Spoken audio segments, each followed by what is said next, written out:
Paolo Avellino, todo suporta kay Kim Chu, kahit sa paggawa ng mga vlogs. Narito at alamin ang buong detalye.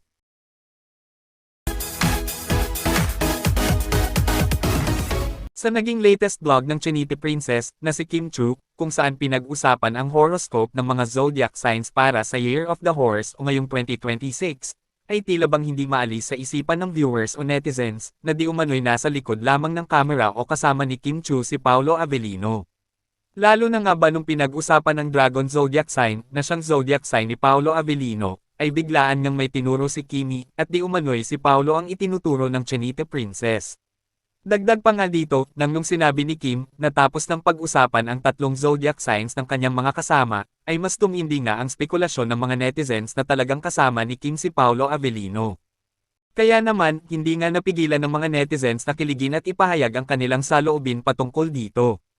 Ayon nga sa komento ni Miss Laurel Labial, hahaha, nasa harap si Dragon. Kasi tinuro ni Kimi. Mula naman kay Miss Jenny Dahino, halata naman nandyan si Paolo sa tabi. Kita naman sa reaction nila, nasa tabi lang si Pau. At ayon naman sa komento ni Sir Josefina, andyan si Dragon sa harap. Photographer siya. And from Miss Aurea Tique, halatang nandyan din si Paulo. Tinitingnan ni Master habang nagsasalita siya. Lalo na nang sinabing sa career daw, dun siya nakatingin. Kayo, anong masasabi nyo tungkol dito? Just comment down below.